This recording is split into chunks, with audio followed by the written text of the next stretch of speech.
My dear friends and followers, welcome to the garden grow. इस वक्त हम आम के बाग में खड़े हैं और फिलहाल हम उत्तर प्रदेश में हैं। और ये जो मंथ है वो जनवरी का मंथ स्टार्ट हो गया है, दिसंबर का मंथ ख़त्म हुआ, ठंडी धीरे धीरे अपने एंड पे है और ख़त्म होने वाली है। फिलहाल हम आम के बाग में खड़े हैं। इस वीडियो में मैं बौर आने के पहले आम के बाग में या आम के पेड़ में किस तरह की दवाओं का छिड़काव करना चाहिए, इसके बारे में मैं आपको काफ़ी डिटेल में बताने वाला हूँ। जैसा कि मैंने बताया, ठंड खत्म हो रही है, तो अब ये जो आम के पेड़ हैं इनमें बौर आना स्टार्ट होगा, इनमें फ्लावरिंग होगी। कहीं बौर कहते हैं, कहीं मंजरी कहते हैं। फिलहाल फ्लावरिंग है, उसके बाद इसमें फ्रूट सेट होगा। तो अक्सर लोगों के दिमाग में ये होता है कि हम इसमें किस तरह की दवा का छिड़काव करें।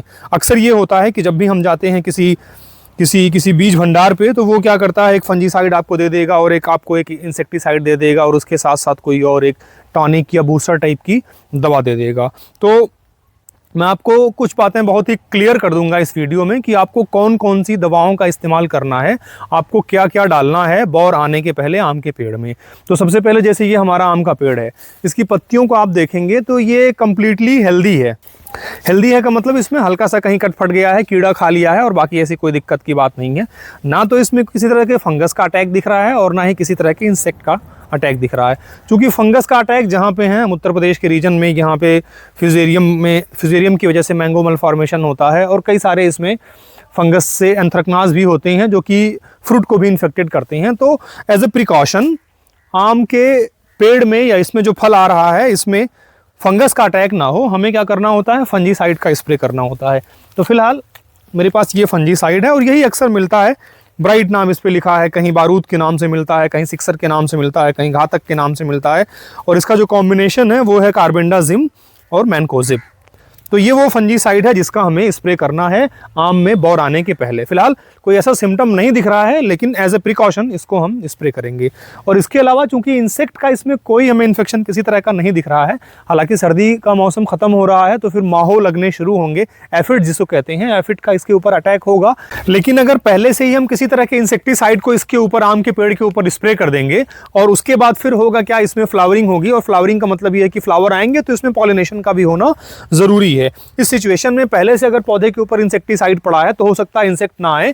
तो इंसेक्ट नहीं आएगा, नो डाउट आपके पेड़ को फायदा होगा, लेकिन पॉलिनेशन होने के भी चांसेस कम हो जाएंगे। तो जब तक कि हमें अपने पेड़ के ऊपर कोई ऐसा सिम्टम ना दिखे कि इंसेक्ट की वजह से हो रहा है, तब तक हमें क्या करना है, अननेसेसरीली इंसेक्टिसाइड का, किसी भी तरह के इंसेक्टिसाइड का स्प्रे करने से बचना है। और चूंकि फ्लावरिंग के टाइम पे ढेर सारी एनर्जी की जरूरत पड़ती है पौधे को, तो हमें माइक्रो न्यूट्रिएंट का सलूशन स्प्रे करना चाहिए। आपको माइक्रो न्यूट्रिएंट के अलावा अदर तरीके के जो बूस्टर हैं, फ्लावरिंग बूस्टर है, या फिर जो फ्रूट को सेट करने के लिए केमिकल मिलते हैं, वो सारे आपको मिलेंगे। उसमें से आप कोई भी केमिकल सेलेक्ट कर सकते हैं, कोई भी केमिकल आप इसके ऊपर किसी भी दवा का छिड़काव कर सकते हैं। जो रिकमेंडेड डोज है वो एक्सीड ना करने पाए, उससे कम क्वांटिटी में आप इसके ऊपर, आम के पेड़ के ऊपर स्प्रे करिए, जिससे पौधे को एनर्जी मिले, पौधे को ताकत मिले। मेरे पास फिलहाल, मैं आपको दिखाऊं, ये है, आप कंपनी पे मत जाइएगा, ये है प्योर केमिकल न्यूट्रिएंट सोल्यूशन, जिसमें आप देख रहे हैं यहाँ पे इसमें जिंक पड़ा हुआ है, फेरस का मतलब आयरन भी है, मैंगनीज भी है, कॉपर भी है, बोरॉन भी है, और लेस देन 0.003% इसमें लेड है। लेड की जरूरत नहीं है, बट ये जो इतने केमिकल हैं ये साल्ट के फॉर्म में होते हैं और इन साल्ट में अक्सर इम्प्योरिटी होती है, जिसकी वजह से ये आ जाता है।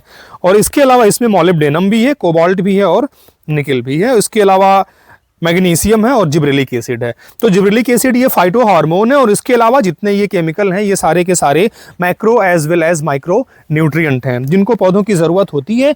पौधे क्या करते हैं, इन सारे केमिकल को सॉइल से खींच लेते हैं। कभी कभी माइक्रो न्यूट्रिएंट की कमी सॉइल में इन न्यूट्रिएंट की अनअवेलेबिलिटी की वजह से हो जाती है, और कभी कभी क्या होता है, ये होते हैं लेकिन पौधे खींच नहीं पाते हैं। फिलहाल ये है, इसको इसी फंजीसाइड में मिला करके हम क्या करेंगे, इसको अप्लाई कर देंगे, ताकि लीफ के ऊपर, पूरी बॉडी के, पूरी प्लांट बॉडी के, पूरे जनरल बॉडी सरफेस के ऊपर ये चला जाएगा और पत्तियां इसको स्टोमेटा के थ्रू एब्जॉर्ब कर लेंगी। और जब एब्जॉर्ब कर लेंगी तो पौधे को एक एनर्जी मिलेगी, जिसकी वजह से इसमें जो फ्लावरिंग है वो ज़्यादा होगा और फ्रूट का फॉर्मेशन भी ज़्यादा होगा। इसमें मैं आपको फोकस करूँ एक बेसिक केमिकल पे, ये है बोरॉन।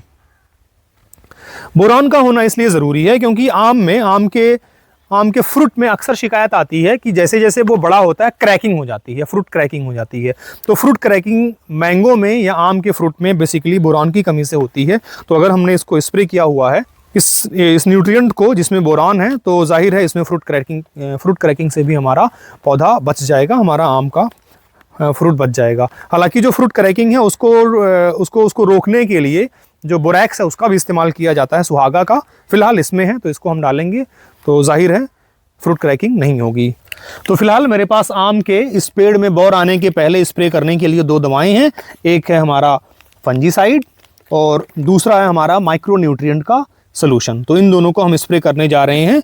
इसके साथ हमारे पास सर्फेक्टेंट है। सर्फेक्टेंट क्या करता है, ये जितने भी केमिकल हैं जो कि अक्सर वाटर में सॉल्युबल नहीं होते, इनसॉल्युबल होते हैं, वो उसकी ये मिसली बनाता है और पानी में इसको आसानी से घोल देता है। इसके अलावा जो पत्तियां हैं, पत्तियों के ऊपर अच्छी तरह से चिपकता है इस सर्फेक्टेंट की वजह से। एक इंपॉर्टेंट बात मैं आपको और बता दूं कि जब भी इस तरह के केमिकल का इस्तेमाल करें, ये जो न्यूट्रिएंट कंटेंट है, न्यूट्रिएंट सोल्यूशन है, इसमें जितना भी मैंने बताया ये सारा का सारा micro as well as micro nutrient है, लेकिन उसके साथ इसमें अक्सर हैवी मेटल्स हैं।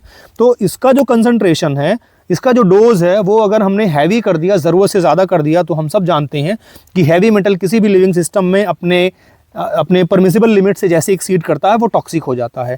तो या तो आप इस तरह के किसी भी केमिकल को जब लें तो उसकी जो कैटलॉग बुक है उसको आप डिटेल में पढ़ लें कि इसका प्लांट के लिए, स्पेसिफिक प्लांट के लिए क्या डोज होने वाला है, और उसके अलावा जो दुकानदार जहां से आप ले रहे हैं वो जो डोज बताए उससे आप कम ही इस्तेमाल करें, क्योंकि ज़्यादा होने पर फिर टॉक्सिसिटी के सिम्टम आने लगेंगे। इन दोनों को मिला करके सर्फेक्टेंट की हेल्प से हम इसको अपने स्प्रेयर मशीन में डालेंगे, और चूंकि ट्री है, बड़ा ट्री है, तो ऊपर तक पहुँचाने के लिए हमारे पास ये जेट है, इस जेट से हम इसमें स्प्रे करेंगे।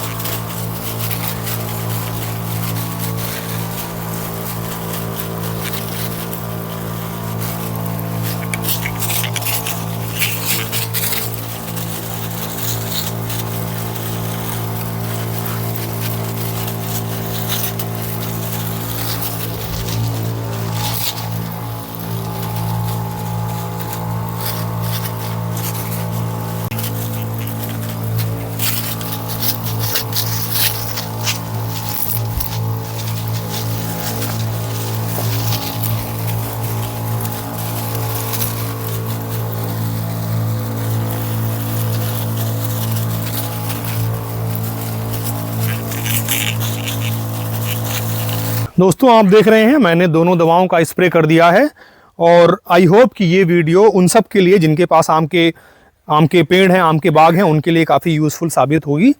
और अगर आपके पास आम का ट्री है, आम का पेड़ है या बाग है, तो आप भी इसी तरह से दवाओं का, जैसी ज़रूरत हो उस तरह की दवाओं का इस्तेमाल करें, वैसे ही दवाओं का स्प्रे करें। बेवजह केमिकल को आप अपने पौधों के ऊपर मत डालें, उससे फ़ायदा नहीं होगा बल्कि नुकसान ही होगा आपके पौधे को भी और इकोसिस्टम को और एनवायरनमेंट को भी।